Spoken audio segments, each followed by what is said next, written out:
Today, I'm going to share everything with you that I invested in 2025. All $663,000 worth. Damn, I am a little shocked. I am definitely surprised by that number. And yeah, I'm just going to be pulling back the curtain.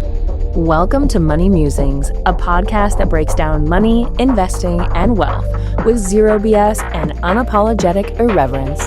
I'm your host and money co-conspirator, Stephanie Xenos. Let's get into it.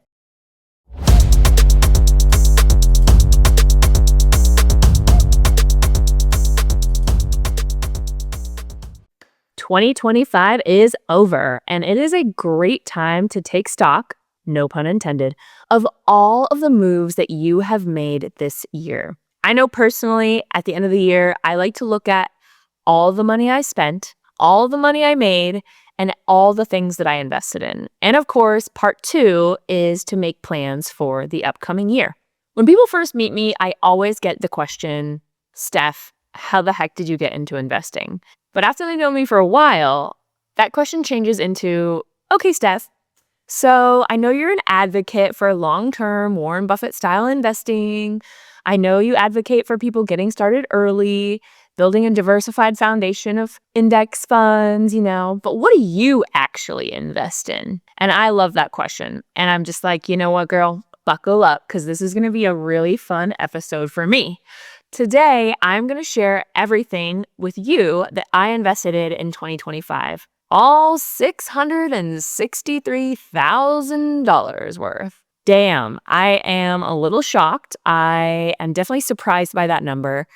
And yeah, I'm just going to be pulling back the curtain, giving you a little glimpse into my personal life as an investor of 22 years. But before we get in that, I'm going to give you a super brief history and an overview of how I got into investing and how it evolved over time. So I was 18 when I opened my Roth IRA. I opened it with an advisor at an institution that shall not be named. And he really was the one who set up all of my investments for me. At this point, I knew nothing about investing. I was just like sending him money whenever I could.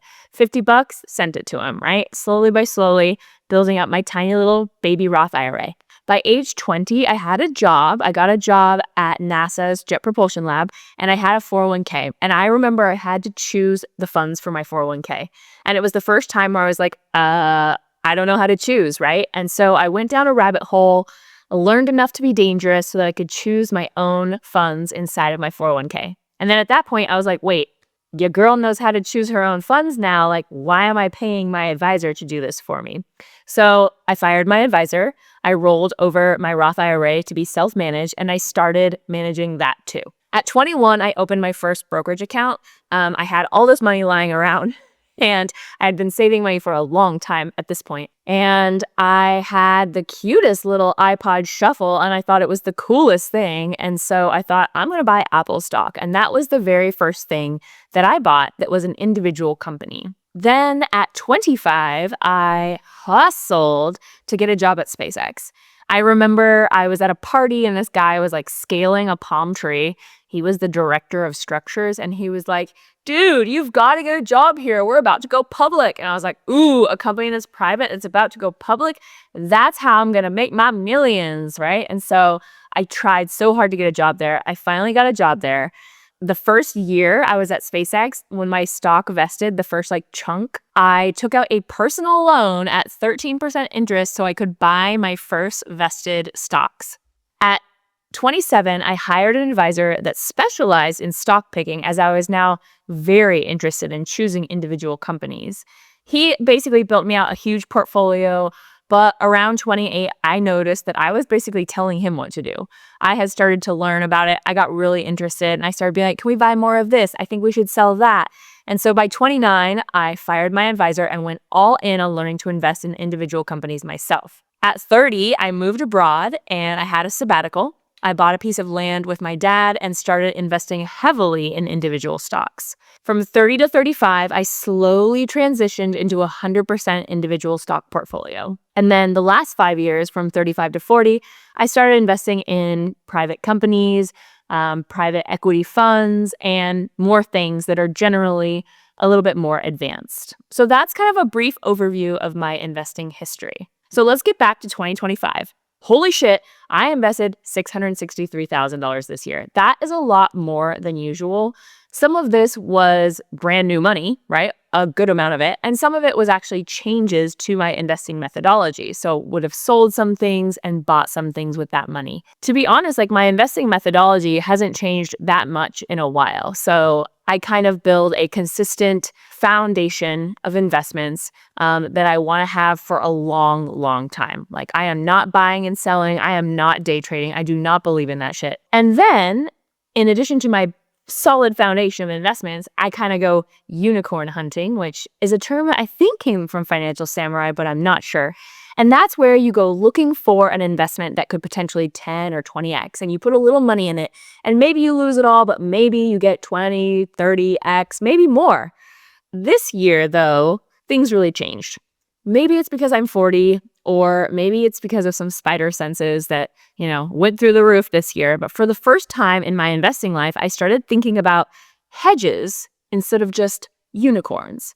Now, a hedge is an investment that if shit hits the fan, hopefully, right, the market tanks, your investment does better than that. Maybe it just maintains its value. Maybe it's up a little, or maybe it's just down less. But it's basically a hedge to the rest of your portfolio or to the stock market, but generally to the rest of your portfolio. Hedges can be things like cash, bonds, gold, crypto, maybe, real estate, maybe, depending on the situation, and more things, right? So there was really two big drivers to my moves in 2025, and they were big moves. The first move was the microeconomic times, and the second was the macroeconomic times.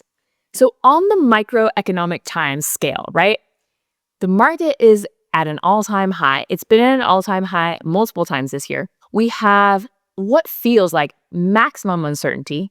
Consumer sentiment is at an all-time low, right? Like people are not feeling good about the economy. We have tariffs looming. We've had multiple dips, and now we have people talking about an AI bubble or an AI crash, right? So that is like the microeconomic, flurry and slurry. On a macroeconomic scale, we've got Ray Dalio all up in our ear talking about the big debt cycle, the rise and fall of nations, and how it's inevitable that one day the US will, in fact, no longer be the world's dominant or reserve currency. Good old Ray thinks we're like right on the brink there. And I can't say that I'm entirely convinced that this is going to happen anytime soon, but I do believe, of course, at some point in the future, the US will not be the dominant world currency, right? It's just, is that 100 years from now? Is it 5 years from now? I don't know. But a lot of people seem to think that it's looming.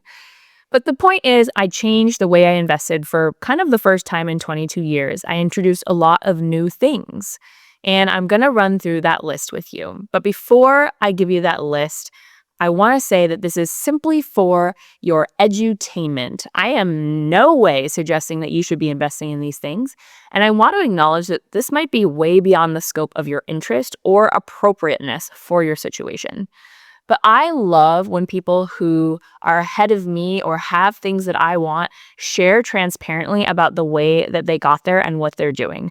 I think it's so important that there's more truth and more disclosure in society about the moves that we're making in order to help other people also rise. So, okay, back to the microeconomic climate, right? Tariffs, AI bubbles, uncertainty, so much talk about market crashes, the market being overvalued, all of these things. So in light of this year, and of course with AI like booming, right, I did make a lot of AI investments. So I invested in probably 10 or so public AI companies, and I invested about $90,000 in those public AI companies. I did everything from, big companies that have small sectors of AI going on, or like companies that are just strictly speaking AI. I also decided to diversify a little bit into industrials. I had never really looked at industrial companies before with a close eye, but I thought, if tariffs are a thing, if we start to actually manufacture more in the US, then maybe these US-based industrial companies will benefit. So I invested $25,000 into an industrial fund that has a whole bunch of industrial companies inside. In addition, we experienced a big dip in the market in spring.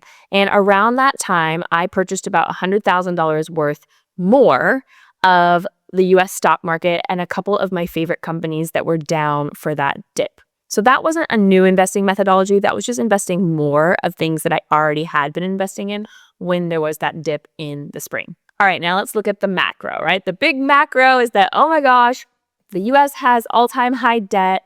Our government bond rating was downgraded from AAA to AA. Oh my goodness, what's happening, right? And so I was looking for things that could be considered a hedge for the first time. In addition to my nice, robust portfolio, I decided that the following things would help diversify me and potentially provide a hedge. I invested in private bonds. So these are bonds that are issued directly to certain companies that may be private or public. In this case, the bonds themselves are private and the companies are private. So I basically invested $20,000 to a company and they should be paying me back with some interest, essentially. I also invested $30,000 in a private AI equity fund. So this is AI companies again, but that are all private. I also invested $25,000 in oil tech, which is essentially a private group of companies that are investing in new technologies for old oil fields in order to not have to create new oil fields. So that was in line with my environmental and investing methodologies. I also invested in gold, silver, gold and silver miners, gold and silver streamers, which are the people who actually fund the gold and silver mining, about $163,000 in that. And I also put a bigger chunk into international holdings for kind of the first time. So I have mostly been focused on being a US investor, and that's just easier for me to narrow my view and kind of get to know the US the best. But this year, I invested $234,000 internationally in various companies and in funds. So that is the wrap up of everything I invested this year. I do want to say that most of these are currently unavailable to the general public, which I know can kind of suck. Some of these you have to be an accredited investor in order to invest in them, but that might be changing. So right now, private bonds, private equity, private AI funds, and direct investments in private companies is for accredited investors only. And that means you have to meet one of the following criteria. You either have to have $200,000 in earned income in the most 2 recent years, or combined income of $300,000 with a spouse the last 2 years, or you have a net worth that exceeds $1 million with or without a spouse and excluding your primary residence. Now, like I said, that could change. There is some conversation about having essentially like a test or an accreditation that can make you an accredited investor if you don't qualify from a financial perspective. And there's a lot of debate as to whether that's beneficial to people. But remember, like not too long ago, right? We actually had to call like a broker to purchase an investment. And there were all kinds of fees and ways that we had to pay for that. And then they called someone that waved a little piece of paper on the stock exchange and then you bought a stock, right? Crazy to think about that now. And now we can just open an account online, put money in there, and then like choose an investment. Wild times. Similarly, when that happened, people were like, oh no, people are going to financially ruin themselves. Now just anyone can go in and start investing. And I'm sure that some people did financially ruin themselves when they had access to that new ability. But hopefully for the rest of us, we can take a chance to decide we're willing to invest in ourselves and our education. We want to know how to do something. We can self-manage and, we can self-actualize. So for the rest of us who are willing to put in the time and effort, we can save ourselves millions of dollars in fees by, self-managing our accounts.